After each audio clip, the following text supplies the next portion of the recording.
എവിടെയാ എവിടെയാ ഏറ്റവും ടോപ്പില്. നമസ്കാരം എല്ലാവർക്കും ഹായ്. ആദ്യം എന്നെ വെച്ച് പ്ലാൻ ചെയ്ത ആളാണ്. അപ്പം ഞാൻ സംവിധാനം പഠിച്ചിട്ട് വരാനൊക്കെ പറഞ്ഞിട്ട് പൃഥ്വിനെയും ജയസൂര്യ, ഇന്ദ്രജിത്ത്, ആസിഫ് അലി എല്ലാവരും വെച്ചിട്ട് നമിത, അങ്ങനെ ഞാൻ കാര്യങ്ങൾ മനസ്സിലായി. ഇവൻ രണ്ടും കൽപ്പിച്ചിട്ടുള്ള വരവാണ്. എനിക്ക് തോന്നുന്നു മലയാള സിനിമയിലെ തന്നെ ഏറ്റവും പ്രായം കുറഞ്ഞ ഒരാളെയാണ് അവന് നിർമ്മാതാവായിട്ട് കിട്ടിയിരിക്കുന്നത്. അല്ല നിക്കർ കേട്ടവൻ ഒരു സംവിധായകൻ സംവിധാനം ചെയ്ത് നിർമ്മാതാവിന്റെ കളസം കീറി എന്ന് സാധാരണ പറയാറുണ്ട്. കളസം കീറിയിട്ടില്ല എന്ന് അദ്ദേഹം തെളിയിച്ചിരിക്കുകയാണ്. പാൻറ്റ് ഊരിപ്പോയി, അതുകൊണ്ടാ ഞാൻ ആദ്യം വിചാരിച്ചത് ചെറുപ്പത്തിലെ പാൻറ്റ് ഇട്ടിട്ട് നനച്ചപ്പോൾ വൺസ് അപ്പോൺ എ ടൈം എന്ന് പറയുന്ന സിനിമ ഈ ഫെബ്രുവരി 23 റിലീസ് ചെയ്യപ്പെടുകയാണ്. ഒരുപാട് സന്തോഷം. എന്താണെന്ന് വെച്ചിട്ടുണ്ടെങ്കിൽ റാഫിക്കാട് സ്ക്രിപ്റ്റിൽ ഒരു സിനിമ ചെയ്യാൻ ഭാഗ്യം ലഭിച്ചു. അദ്ദേഹത്തിൻ്റെ പുത്രൻ തന്നെ അതിൽ നായകനായി. മുബിൻ റാഫി ഒരു പുതിയ നായകനെ നമുക്ക് ഇൻട്രൊഡ്യൂസ് ചെയ്യാൻ സാധിച്ചു. പിന്നെ ഈ സിനിമയിൽ അഭിനയിച്ചില്ലെങ്കിലും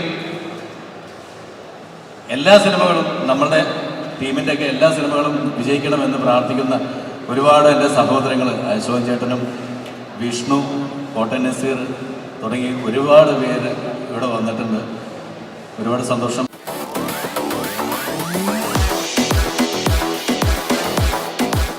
ഇനി ഈ വേദിയിലേക്ക് സ്വാഗതം ചെയ്യുന്നു. ഇതിൻ്റെ ഓഡിയോ ലോഞ്ചിന് വേണ്ടിയിട്ട് നമ്മുടെ എല്ലാം പ്രിയങ്കരനായ, എനിക്ക് വേറെ കൂടുതലൊന്നും പറയേണ്ട കാര്യമില്ല, എൻ്റെ സ്വന്തം സഹോദരൻ ശ്രീ ദിലീപ്.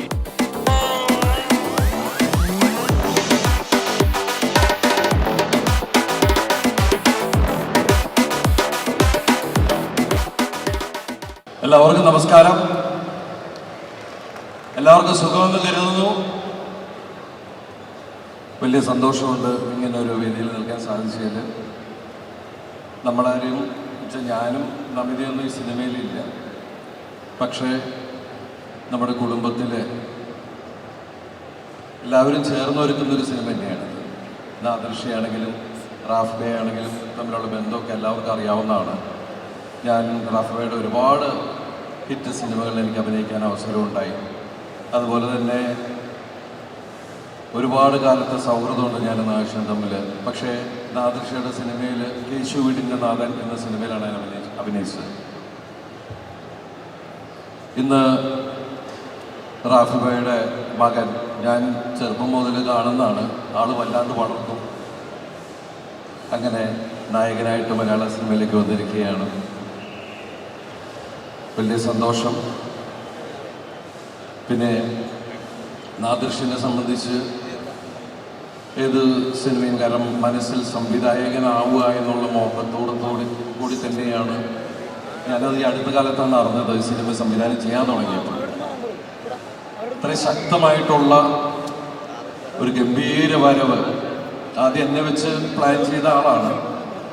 അപ്പം ഞാൻ സംവിധാനം പഠിച്ചിട്ട് വരാനൊക്കെ പറഞ്ഞിട്ട് അങ്ങനെ നാദിർഷ എല്ലാവർക്കും അറിയാം. പൃഥ്വിനെയും ജയസൂര്യ, ഇന്ദ്രജിത്ത്, ആസിഫ് അലി എല്ലാവരും വെച്ചിട്ട് നമിത, അങ്ങനെ ഞാൻ കാര്യങ്ങൾ മനസ്സിലായി. ഇവൻ രണ്ടും കൽപ്പിച്ചിട്ടുള്ള വരവാണ്. അപ്പം എനിക്ക് മനസ്സിലായി ഇവൻ എന്തായാലും ജയിച്ചേ അടങ്ങുള്ളൂ എന്നുള്ളൊരു രീതി ഉള്ളതുകൊണ്ട് അപ്പം ഞാൻ നാദിർഷയോട് ഞാൻ ആ സിനിമ നിർമ്മിച്ചോട്ടെ എന്ന് ചോദിച്ചു. കാരണം എന്തായാലും ആ സിനിമ ഇവൻ വിജയിപ്പിക്കുമെന്ന് എനിക്ക് ഉറപ്പുണ്ട്. അതുപോലെ തന്നെ എനിക്ക് അതിൻ്റെ നിർമ്മാണം എൻ്റെ ഒരു സുഹൃത്തായ ആൽവിൻ ആൻ്റണി കൊണ്ടുപോയി. പിന്നെ എല്ലാം നമ്മുടെ സുഹൃത്തുക്കൾ തന്നെ ആയതുകൊണ്ട് നമ്മളത് ക്ഷമിച്ചു. പക്ഷെ അത് കഴിഞ്ഞ് ഞങ്ങൾ വീണ്ടും ഒന്നിച്ചു. കട്ടപ്പനയിൽ ഹൃതിക് റോഷൻ ആ സിനിമ നിർമ്മിക്കാൻ അവസരമുണ്ടായി. അങ്ങനെ വിഷ്ണു വന്നു. ഇന്ന് ഈ സിനിമയുടെ നിർമ്മാതാവായിട്ട് എനിക്ക് തോന്നുന്നു മലയാള സിനിമയിലെ തന്നെ ഏറ്റവും പ്രായം കുറഞ്ഞ ഒരാളെയാണ് അവന് നിർമ്മാതാവായിട്ട് കിട്ടിയിരിക്കുന്നത്. അല്ല നിക്കർ കേട്ടവൻ മീശൊന്നുമില്ല. അല്ല, സാറിങ്ങനെ നിക്കറിട്ട് വന്നപ്പോൾ എനിക്കൊരു കാര്യത്തിൽ ആശ്വാസമുണ്ട്. സാധാരണ ഒരു സംവിധായകൻ സംവിധാനം ചെയ്ത് നിർമ്മാതാവിന്റെ കളസം കീറി എന്ന് സാധാരണ പറയാറുണ്ട്. കളസം കീറിയിട്ടില്ല എന്ന് അദ്ദേഹം തെളിയിച്ചിരിക്കുകയാണ്. പാൻറ് ഊരിപ്പോയി, അതുകൊണ്ടാ. ഞാൻ ആദ്യം വിചാരിച്ചത് ചെറുപ്പത്തിലെ പാൻറ് ഇട്ടിട്ട് നനച്ചപ്പോൾ എന്തായാലും നിങ്ങളുടെ സിനിമ ഗംഭീരമാവട്ടെ, വലിയ രീതിയിൽ വലിയൊരു വിജയമായി മാറട്ടെ എന്ന് ആത്മാർത്ഥമായിട്ട് പ്രാർത്ഥിക്കുന്നു, ആശംസിക്കുന്നു. കാരണം ഓരോ സിനിമയുടെ വിജയവും മലയാള സിനിമയുടെ തന്നെ വലിയ വിജയമെന്ന് തന്നെയാണ്.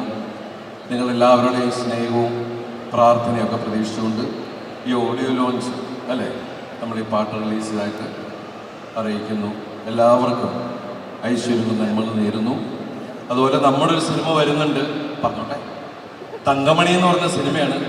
ഒന്ന് വരണം, അതിൻ്റെ പരിപാടികളൊക്കെ ആയിട്ട് ഞങ്ങൾ പുറകെ വരാം. വലിയ സന്തോഷം കൊടുക്കുന്നു.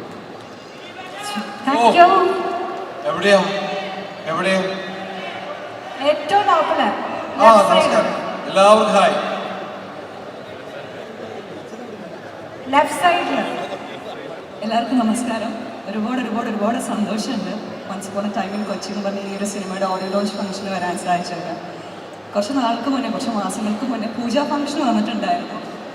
അന്ന് മുതൽ ഞങ്ങൾ എല്ലാവരും ഈഗറായിട്ട് വെയിറ്റ് ചെയ്തിരിക്കുന്നതാണ് ഈ സിനിമ കാണാനും ഇതിൻ്റെ പാട്ടുകൾ കാണാനും. കാരണം ഇവരെല്ലാവരും എനിക്ക് വളരെയധികം പ്രിയപ്പെട്ടവരാണ്. ഈ സിനിമയിലെ എല്ലാ ടെക്നീഷ്യൻസിനും, നാടകശിക്കും ഗ്രാഫിക്കും ഇതിലെ എല്ലാ ടെക്നിക്കൽ ക്രൂ മെമ്പേഴ്സിനും എൻ്റെ ആശംസകൾ അറിയിക്കുന്നു. That all your dreams come true. Devika, Malavika, ചേച്ചി, എല്ലാവർക്കും എൻ്റെ ആശംസകൾ അറിയിക്കുന്നു. ഇതൊരു അടിപൊളി സിനിമയാവട്ടെ, ഹിറ്റാവട്ടെ എന്ന് ഞാൻ ആത്മാർത്ഥമായി പ്രാർത്ഥിക്കുന്നു. എല്ലാവരും തിയേറ്ററിൽപ്പെട്ട സിനിമയാണ്. Thank you.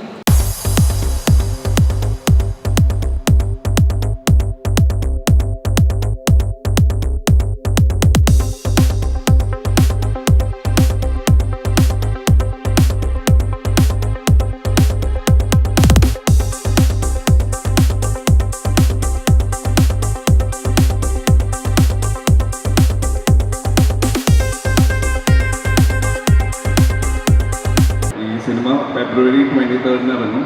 നിങ്ങളെല്ലാവരും തിയേറ്ററിൽ പോയി കാണണം. നിങ്ങളെല്ലാവരും സപ്പോർട്ട് ചെയ്യണം. Thank you so much.